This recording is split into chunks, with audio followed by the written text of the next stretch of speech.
अस्सलाम वालेकुम, नमस्कार, आदाब, सत श्री अकाल। दोस्तों, मैं जमीर अहमद ईरानी कानपुर टाइम्स की तरफ से, और आज हम लोग एक खास मुद्दे पे बात करने वाले हैं। जो सबसे बड़ा मुद्दा देश का कब जो है राम मंदिर का जो है भूमि पूजन होने वाला है। तो काफ़ी लोग वहाँ से बाबा रामदेव और नरेंद्र मोदी यहाँ के मुख्यमंत्री और काफ़ी सारे ओपोजिशन के लीडर जाने वाले हैं। तो उस का जो है आयोजन आज हो रहा है वहाँ पे अयोध्या में। तो उसके बारे में हम लोग बात करने वाले हैं। जो एक बड़ा मुद्दा था 1528 ईस्वी में जो बाबरी मस्जिद बनाया गया था, बाबर के शासन के टाइम में वहाँ का जो आर्मी जनरल था मीर बकी, उसने बनवाया था बाबरी मस्जिद को। 860 वर्षों के बाद उसको जो है डेमोलाइज किया गया या फिर उसको जो है तोड़ा गया। विश्व हिंदू परिषद द्वारा, और बीजेपी के कुछ लीडर्स भी उसमें शामिल थे। आरएसएस जो संघ परिवार के जो मेंबर्स हैं वो लोग भी शामिल थे। सब लोगों ने तो काफी बढ़ चढ़ के इसमें हिस्सा लिया, और जो एक संगठन बनाई गई थी उस टाइम जो बनाए थे उन लोगों ने बढ़ चढ़ के इसका हिस्सा किया। और 6 दिसंबर 1992 को जो है बाबरी मस्जिद को जो है डेमोलाइज किया गया यानी तोड़ा गया। तो उससे पहले इस चीज का जो है प्रैक्टिस हुई थी 5 दिसंबर को ही। तब भी जो यूपी का चीफ मिनिस्टर था कल्याण सिंह, उसने इस पे रोक नहीं लगाया, क्योंकि वो कल्याण सिंह जो है बीजेपी पार्टी से कहीं ना कहीं रिलेटेड था। तो बीजेपी पार्टी से ही जीत के उसने चीफ मिनिस्टर वहां का चीफ मिनिस्टर बना था। तो उसने इस चीज को शायद सपोर्ट किया, तो उस वजह से ये जो है इतना सफलतापूर्वक उसको अंजाम दे पाए, और सरकार जो है कुछ भी नहीं कर पाई। हालांकि जो पीपी नरसिम्हा राव उस टाइम का प्राइम मिनिस्टर था, तो उसने इसके खिलाफ जो है एक्शन लेने के लिए वहां पे 192 कंपनीज का बटालियन को भेजा था। वहां पे जो है आरपीएफ को भेजा गया था। तो उस के बावजूद जो है वहां के कल्याण सिंह ने अब उस 92 बटालियन 192 कंपनीज को जो है अलाउ नहीं किया कि कोई इस पे एक्शन ले।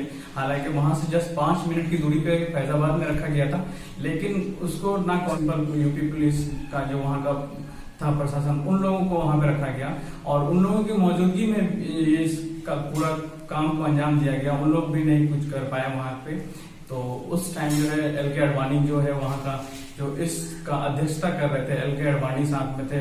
और उसी दिन, उससे एक दिन जस्ट पहले वहां पे अटल बिहारी वाजपेयी ने भी काफी जो है आक्रोश वाली भाषण दी थी।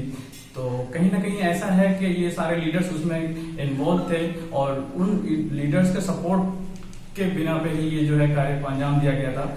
और उससे पहले जो है 1989 में जो शाहबानो का केस हुआ था, उस केस में जो है सुप्रीम कोर्ट का एक फैसला आया था।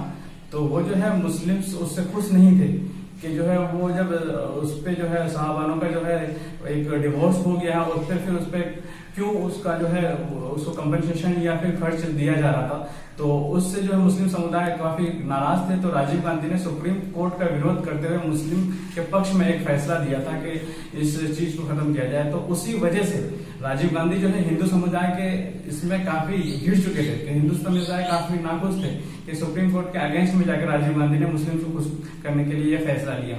तो राजीव गांधी इस वजह से जो है फंस चुके थे। तो उसको कहीं ना कहीं ऐसा था कि वो जो है हिंदू को भी अपने तरफ खींचे, ध्यान आकर्षित करे, उनका भी सपोर्ट अपने आप में हासिल करे।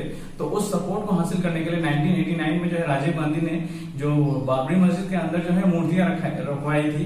तो उस के और 1989 में ही इलेक्शन होने वाला था। नवंबर में जो है वो रखवाई थी, और दिसंबर में इलेक्शन होने वाला था। तो दिसंबर इलेक्शन को मद्देनजर रखते हुए उसने वो मूर्तियां रखवाई ताकि हिंदुओं को जो है एकजुट करके अपनी तरफ लेके आया जाए। तो उस वजह से फिर मुस्लिम खफा हो गए। ये काफी जाने के 1000 के आसपास जो है मौत हुई थी इस दंगे में।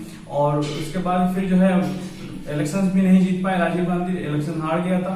तो बीजेपी जो है इस मुद्दे को जो ज्यादा से ज्यादा उठाया, तो कहीं 1984 में जो इलेक्शन में 2 सीट लेके आई थी भारतीय जनता दल, वो जो है इस मुद्दे को उठाने के बाद 85 के आसपास राजीव गांधी जो है सेकुलरिज्म को जो है बढ़ावा देने के लिए वो जो घिर चुका था मुस्लिम्स को शाहबानो केस में सपोर्ट करने के बाद, तो उसने जो है ये वाला स्टेप लिया कि वहां पे मूर्तियां रखवाई ताकि हिंदू का भी सपोर्ट ले और वो सेकुलरिज्म बरकरार रखे।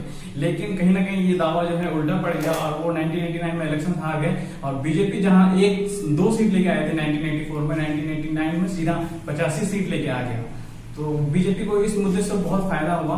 तो इस मुद्दे को बीजेपी हमेशा बरकरार रखा, और ये मुद्दे आज यहाँ तक पहुंच गई कि उसने इस केस को भी अपने बलबूते पे जीत लिया और आज जो है राम जन्मभूमि जहाँ पे राम मंदिर बनने वाला था उसका भूमि पूजन हो रहा है। तो बीजेपी को कांग्रेस जो है उस टाइम सपोर्ट किया था सेकुलरिज्म को बचाने के लिए, लेकिन आज भी जो है वो कहीं ना कहीं कांग्रेस जो है फिर से सपोर्ट कर रही है। दिग्विजय सिंह का जो ट्वीट आया है कि उस पर उन्होंने कहा है कि जो राजीव गांधी चाहते थे कि वहां पे राम मंदिर बने, और फिर जो है प्रियंका गांधी ने भी कहा है, प्रियंका गांधी भी इसका समर्थन किया है और उसने भी कहा कि हमारे जो फैमिली चाहती थी या राजीव गांधी जी जो है उसको चाहते थे कि वहां पे राम मंदिर बने और अपना जो है यूनिटी बरकरार रहे इस देश में। तो ये यूनिटी बरकरार रखने की बात कर रही है, तो कहीं ना कहीं लोगों के दिल में ये आशंका है कि बीजेपी जो है खुल के हिंदुओं को सपोर्ट कर रही थी, हिंदुत्व का दावा कर रही थी, लेकिन कांग्रेस भी कहीं ना कहीं जो है छिपे आड़ में या कोल्ड वार या स्लो पॉइजन कह सकते हैं कि उस तरह से काम कर रही थी। और ये कहीं ना कहीं ये भी आरएसएस को सपोर्ट कर रहा था, ये भी हिंदुत्व को सपोर्ट कर रहा था, और ये भी है राम जन्मभूमि को बनाने में बहुत बड़ा योगदान दिया है। तो इस वजह से जो सेकुलरिज्म का दावा करते आ रहे थे, तो कहीं ना कहीं लोगों के दिल में ये बैठ गया है कि ये सेकुलर नहीं, ये भी कहीं ना कहीं आरएसएस सपोर्टर लीडर्स द्वारा जो खुल के सामने आ रहे हैं। कहीं दिग्विजय सिंह सपोर्ट कर रही है, कहीं प्रियंका गांधी सपोर्ट कर रही है, कहीं कमलनाथ जो है उसके लिए है हनुमान चालीसा करवा रहा है और लोगों से अपील भी कर रहा है अपने मध्य प्रदेश में कि जो है लोग हमारे पार्टी ऑफिस में हर जगह हम अपील करते हैं कार्यकर्ता से, कांग्रेस के कार्यकर्ताओं से कि वो भी जो है हनुमान चालीसा करें। तो ये जो हिंदुत्व का समर्थन नहीं कर रहे थे, वो सेकुलर वाला जो एक रूप अपनाए हुए थे, उस रूप को कहीं ना कहीं अब जो है लोग ऐसा समझ रहे हैं कि ये भी हिंदुत्व को अपना बढ़ावा दे रहे हैं, लेकिन वो जो सेकुलरिज्म का था वो बस एक ऊपर से दिखावा था। तो हो सकता है ये भी सच हो कि वो दबाव में ऐसा कर रहा हो कि परिस्थिति जो है अनुकूल नहीं है, कांग्रेस पार्टी काफी मतलब घिर चुकी है, काफी मतलब ऐसे कगार पे आ गई है कि वो अपना अस्तित्व को बचाने के लिए अब कुछ भी जो संभव हो रहा है वो कर रहे हैं। तो कहीं ना कहीं ये हो सकता है कि वो हिंदू को इसी वजह से समर्थन कर रहे हैं कि ताकि उनका जो अस्तित्व है वो अस्तित्व बना रहे और जो है अपना वोट बैंक भी वो बचा रहे। तो इस वजह से कांग्रेस जो है अब शायद हो सकता है कि सपोर्ट कर रही है इस चीज को। ये जो अभी जो भूमि पूजन होने वाला है, इससे पहले काफी सारी घटनाएं हुई जो राम मंदिर को बनाने के लिए काफी सारे जो है मूवमेंट्स हुए। मुंबई में दंगा हुआ, 800 से 1000 लोग मुंबई में मारे गए थे, 9 हमला हुआ था, तो काफी बड़ा हादसा हुआ था। मुंबई जैसा काफी जो है डेवलप सिटीज माना जाता है, वहां पे काफी एडुकेटेड लोग, लिटरेट लोग रहते हैं, वहां पे जब ऐसा हादसा हो सकता है तो आप सोच सकते हैं कितना बड़ा फर्क पड़ा था देश में, कितना दंगा भड़क गया था। और कहा जाता है कि कहीं ना कहीं जो है ऑफिशियल रिकॉर्ड या न्यूज़पेपर्स कलेक्शन के हिसाब से ये एक आंकड़ा तय हुआ था कि लगभग 2000 के आसपास इस दंगे में लोग मारे गए। तो इतना बड़ा नुकसान हुआ देश के लिए, और जो एक डेमोक्रेटिक सेकुलर जो है एक रूप था, छवि था जो है भारत का, उस छवि को जो है कहीं ना कहीं एक धब्बा लगा था। इसके वजह से पाकिस्तान, बांग्लादेश जैसे देशों में जो है मंदिरों को इसके वजह से जब बाबरी मस्जिद ढाया गया था तो उन लोगों ने भी गुस्से में आके काफी सारे मंदिर ढाए थे। तो ये जो है एक ग्लोबल इशू बन चुका था। ये काफी बहुत सारे इंटरनेशनल जो है इस पे डिस्कस हुए हैं, काफी सालों तक चला, काफी मतलब कोर्ट्स में इसके लिए काफी बार जो है सुनवाई हुई, और सुनवाई होने के बाद भी मतलब काफी जो एक लिब्राहन कमेटी बनाई गई थी वो 17 साल तक कोई डिसीजन नहीं ले पा रहा था। वो डिसीजन उसका जो है 48 बार एक्सटेंशन हुआ, फाइनल डिसीजन नहीं पहुंच पा रहा था। लेकिन वो फाइनल डिसीजन तब पहुंचा जब इसके कुछ रिपोर्ट्स जो है लीक हो गए, जो मीडिया में जो है काफी सारे इसके रिपोर्ट्स पाए गए, तब जाके उन्होंने लिब्राहन कमेटी ने फाइनल डिसीजन उसका सुनवाया, और वो भी डिसीजन में क्लियर कुछ भी नहीं गया। फिर उसके बाद जो है आर्कियोलॉजिकल सोसाइटी जो है इन्वेस्टिगेट की है इस पे 2003 में, और 2003 में जो सर्वे किया आर्कियोलॉजिकल सोसाइटी, तो उसमें उसने बताया कि जो है बाबरी मस्जिद के नीचे जो है काफी सारे पिलर्स पाए गए हैं, लगभग 50 के आसपास पिलर्स। उसमें जो है एक ऐसा इम्प्रिंट्स पाया गया है, मुस्लिम समुदाय कभी भी कोई भी मतलब जानवर या कोई भी लिविंग स्कल्पचर्स नहीं बनाते थे अपने घरों में। तो उसमें जो है लिविंग स्कल्पचर्स पाया गया था, तो वो कहीं ना कहीं हिंदू से रिलेटेड कर रहे थे। फिर उसके बाद ऐसा हुआ कि जो बुद्धिस्ट धर्म थे उन लोगों ने भी इस पे कुछ उनका भी प्रतिक्रिया जाहिर किया कि वो नहीं, ये जो था वो सिंबल्स कहीं ना कहीं बुद्धिज्म से रिलेटेड था। तो बहुत सारे मुद्दे इस पे आए। फिर जाकर 20 साल तक जो है लोकल कोर्ट्स में ये मुद्दा चला। फिर उसके बाद इलाहाबाद हाई कोर्ट तक लखनऊ ब्रांच में यह मुद्दा चला। उसके बाद भी ये डिसीजन पेंडिंग चल रहा था, लेकिन फिर बीजेपी सरकार आई, उसमें जाके ये फाइनल डिसीजन हुआ और आज जाके जो है भूमि पूजन हो रही है वहाँ पे। तो दोनों जो गुट थे, जो मुस्लिम समुदाय और हिंदू समुदाय, उन लोगों की तरफ से कुछ जो है आर्गुमेंट्स थे जो कोर्ट के सामने पेश किए थे। उन आर्गुमेंट्स में मतलब अपने अपने पॉइंट्स रखे थे। वो पॉइंट्स ये थे कि जो हिंदू समुदाय की तरफ से जो है जो आर्गुमेंट्स थे वो प्रो टेम्पल आर्गुमेंट्स, जो मंदिर पहले थी उसके लिए जो आर्गुमेंट दिए थे उसमें एक था एविडेंस था कि जो आर्कियोलॉजिकल सर्वे का जो एविडेंस मिला कि स्कल्पचर्स या कुछ थे, तो उसके बुनियाद पर एक एविडेंस उन्होंने रखा। फिर उसके बाद उन्होंने जो है European travellers during Mughal period, तो उन्होंने यूरोपियन ट्रेवलर्स जो है ये दावा किया था, उन्होंने अपना मस्जिद जन्मस्थान भी कहा जाता था। यूरोपियन ट्रेवलर्स जो है इस चीज का दावा किया था। और जो Hindu worshippers Ramlalla just outside, और लला का जो है एक जो चबूतरा था उसका जो पूजा हो रहा था काफी सालों से बहुत पुराना था। तो उस बुनियाद पर भी उन्होंने एक दावा पेश किया था कि अगर नहीं होता राम जन्मभूमि तो राम चबूतरा वहां पे क्यों था फिर।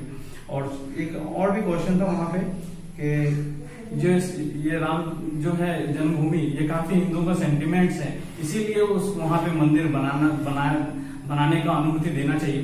फिर उसी को जो है वो मुस्लिम्स ने भी अपने आर्गुमेंट्स के द्वारा के मतलब कोर्ट के सामने रखा था। तो प्रो मोस्ट आर्गुमेंट्स मुस्लिम्स का ये था कि आर्कियोलॉजिकल जो सर्वे था वो इनकंक्लूसिव था। वो जो है प्रॉपरली उस चीज को डिफाइन नहीं किया था, मतलब कोई कंक्लूजन नहीं था उसका। और था कि जो है रामचरितमानस जो 1576 में लिखा गया था रामचरितमानस, तो उसमें कहीं भी राम मंदिर का जो है जिक्र नहीं हुआ था कि अयोध्या में यहीं पे राम मंदिर था। तो इस मुद्दे को भी जो है मुस्लिम्स जो है प्रो मोस्ट आर्गुमेंट्स में रखे थे कि अगर 98 में बाबर वहां मस्जिद बनाया तो उससे पहले अगर मंदिर था तो नादिर होता, मंदिर को तोड़ के अगर बाबरी मस्जिद बनाई गई होती तो रामचरितमानस जो 1576 यानी 1528 से काफी साल बाद लिखा गया था, तो उसमें उस चीज का कहीं नहीं जिक्र हुआ। तो ये मुद्दा भी जो है कहीं ना कहीं मुस्लिम्स रखे थे आर्गुमेंट्स में अपने। और एक और वो बात थी हिस्ट्रिकल बिल्डिंग जो मस्जिद था, जो पिलर्स में जो इम्प्रिंट्स या स्कल्पचर्स पाए गए थे, तो मुस्लिम्स ये एक आर्गुमेंट रखे थे कि वहां का जो मस्जिद था वो लोकल कारीगर द्वारा बनाया गया था। तो लोकल कारीगर जो है क्योंकि एक हिंदू देश था तो उस हिसाब से ही बनाया गया था कि उसने स्कल्पचर्स बनाए, क्योंकि वो अपने तरीके से बनाया क्योंकि वहां के वो लोकल ही थे। और जो है मुस्लिम आर्गुमेंट प्रो मोस्ट आर्गुमेंट्स में रखा गया था कि जहां आप लोग जो कह रहे हैं कि वो हिंदू फेथ से या हिंदू आस्था से जुड़ी हुई है, तो ये भी मुस्लिम आस्था से जुड़ी हुई है, क्योंकि ये 450 साल के आसपास 460 वर्ष वहां पे जो है इबादत हुई है, वहां पे जो है मस्जिद था। तो 450 साल कम नहीं होता, ये काफी लॉन्ग टाइम होता है। अगर ऐसे हिस्टोरिकल खोज करें तो बहुत ऐसा जगह होगा कि बहुत जगह ऐसा कहीं पे मंदिर के ऊपर मस्जिद बनाया, मस्जिद के ऊपर मंदिर बनाया, तो कहां तक खोज करेंगे। ये आर्गुमेंट भी मुस्लिम्स ने रखा था कोर्ट के सामने में। तो फिर भी जो है फैसला जो है अब ऐसा हक में नहीं हो पाया, तो अब जो हो गया तो उसको कोई नकार भी नहीं सकता, क्योंकि सारा फैसला तो अब उनके पक्ष में आ गया। तो इसी के साथ हम यहीं पे अपना वक्तव्य खत्म करते हैं। तो प्लीज बताइएगा आप लोग, अगर कोई भी क्वेश्चन या कोई भी आपके सवाल मन में है तो सवाल को कमेंट्स के द्वारा हमें जरूर बताइए, और हमसे जो हो पाएगा हम अगले वीडियो में उसको ऐड करेंगे, और आप लोगों का जो सवाल है उसका जरूर कोई ना कोई जवाब लेके आएंगे। तो इसी के साथ थैंक यू, शुक्रिया, धन्यवाद।